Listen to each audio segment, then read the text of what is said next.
Assalamualaikum warahmatullahi wabarakatuh. Selamat datang di channel Kesimpulan Hidup. Untuk video kali ini, kita akan membahas tentang bukti keberadaan jiwa secara ilmiah part 3. Bukti keberadaan jiwa berdasarkan Al-Quran, Surat Asy-Syams ayat 7-9. Dan jiwa serta penyempurnaannya, maka Dia mengilhamkan kepadanya kedurhakaannya dan ketakwaannya. Sesungguhnya beruntung siapa yang mensucikannya. Pada pembahasan video sebelumnya, telah dibahas mengenai partikel elementer, di mana nama-nama partikel elementer tersebut terdapat pada tabel model standar. Kita bisa perhatikan bahwa pada model standar terdapat partikel elementer yang bernama foton. Foton adalah partikel elementer yang dianggap sebagai pembawa radiasi elektromagnetik seperti cahaya, gelombang radio, dan sinar X. Foton memiliki sifat gelombang maupun partikel, atau yang dinamakan dualisme gelombang partikel. Pada video kali ini, kita akan coba membahas mengenai dualisme gelombang partikel ini. Beratus-ratus tahun yang lalu, para ilmuwan berselisih paham apakah cahaya merupakan partikel atau gelombang. Perbedaan partikel dengan gelombang. Partikel atau zarah adalah objek yang sangat kecil dan berdimensi yang dapat memiliki beberapa sifat fisik atau kimia seperti volume atau massa. Partikel dapat kita letakkan, genggam, lempar, ataupun kita tumbuhkan. Contoh partikel adalah tepung, pasir, dan sebagainya. Sedangkan gelombang adalah getaran yang merambat. Gelombang hanya bisa kita rasakan.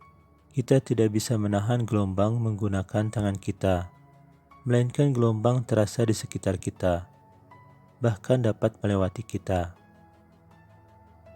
Contoh gelombang adalah gelombang air, gelombang suara, dan sebagainya. Isaac Newton menyatakan dalam Corpuscular Theory of Light pada tahun 1675 bahwa cahaya terdiri dari partikel halus yang memancar ke semua arah dari sumbernya. Pandangannya tetap menjadi teori yang diterima secara umum, sehingga pada tahun 1801 Thomas Young melakukan percobaan celah ganda atau double slit experiment. Percobaan ini membuktikan bahwa cahaya memiliki sifat gelombang. Sebelum melanjutkan pembahasan tentang double slit experiment, lebih baik kita terlebih dahulu mengetahui sifat-sifat gelombang. Sifat-sifat gelombang diantaranya adalah 1. Refleksi gelombang, yaitu peristiwa pemantulan gelombang saat gelombang datang ke permukaan dan terpantul kembali. 2. Refraksi gelombang, yaitu peristiwa pembelokan arah perambatan suatu gelombang.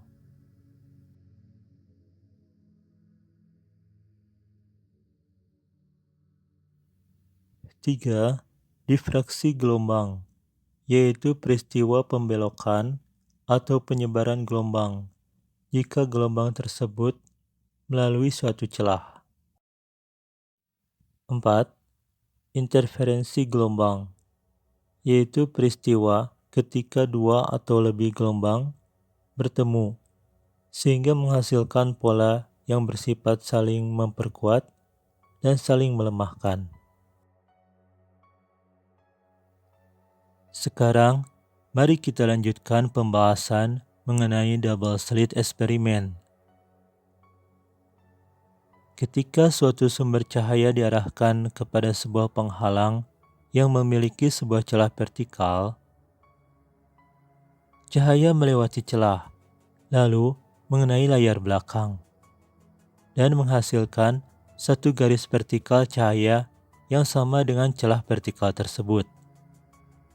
Dan kita bisa menganggap bahwa cahaya berupa partikel. Seharusnya, ketika celah pada penghalang tersebut ditambah menjadi dua buah celah vertikal, apabila cahaya merupakan partikel, maka pada layar belakang akan terdapat dua garis vertikal, seperti pada gambar berikut.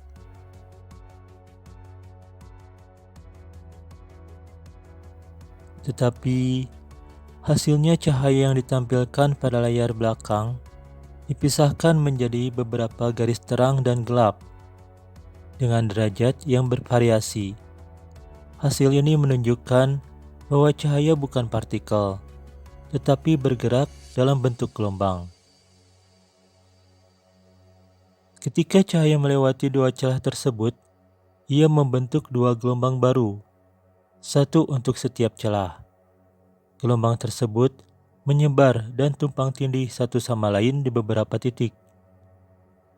Pada titik-titik di mana gelombang-gelombang tersebut berpotongan, gelombang-gelombang tersebut saling mengganggu, baik meningkatkan atau mengurangi kekuatannya.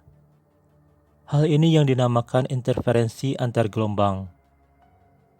Seperti yang telah kita bahas sebelumnya mengenai salah satu sifat gelombang.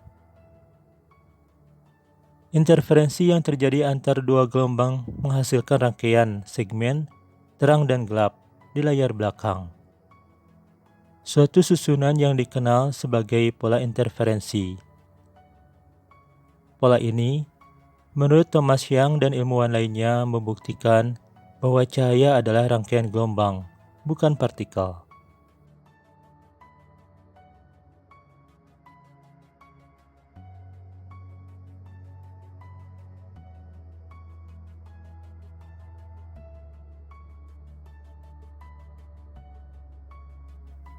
Pada tahun 1900, Max Planck mengemukakan teori bahwa energi radian terbuat dari komponen-komponen seperti partikel yang disebut kuantum. Teori ini kemudian diperkuat oleh Albert Einstein pada tahun 1905 yang menyatakan bahwa cahaya terdiri dari paket energi yang disebut foton. Dilansir dari Ensiklopedia Britannica, sekitar tahun 1922, Arthur Holly Compton mengamati terjadinya efek Compton yang hanya dapat dijelaskan jika cahaya memiliki bentuk sebagai gelombang dan partikel. Louis Victor de Broglie dari Prancis mengajukan hipotesis pemersatu yang besar pada tahun 1924. De Broglie mengusulkan bahwa materi memiliki sifat gelombang dan juga partikel. Sehingga pada tanggal 2 Maret 2015, tim ilmuwan yang berbasis di Eropa pada sebuah jurnal Nature Communications menerbitkan foto bukti bahwa cahaya merupakan partikel dan gelombang. Jadi dalam mekanika kuantum, cahaya sebenarnya dapat menunjukkan karakteristik gelombang dan partikel. Dikenal konsep dualitas gelombang partikel. Konsep dualitas gelombang partikel tersebut dinamakan superposisi. Superposisi dalam mekanika kuantum adalah fenomena di mana suatu partikel bisa berada dalam dua keadaan sekaligus, atau dikenal dengan keadaan superposisi. Pada tahun 1927, Davison dan Germer, George P. J. Thomson, dan mahasiswa risetnya Alexander Reid menunjukkan bahwa elektron berperilaku yang sama dengan foton, yaitu dualitas gelombang partikel, yang kemudian diperluas ke atom dan molekul. Double slit eksperimen tersebut tidak hanya dalam ruang lingkup subatom saja. Eksperimen ini dapat dilakukan dengan entitas yang jauh lebih besar daripada elektron dan foton. Meskipun eksperimen ini menjadi lebih sulit seiring bertambahnya ukuran, entitas terbesar yang pernah dilakukan percobaan celah ganda adalah molekul yang masing-masing terdiri dari 2000 atom, yang massa totalnya adalah 25.000 satuan massa atom. Lalu, apa hubungannya double slit eksperimen dengan jiwa?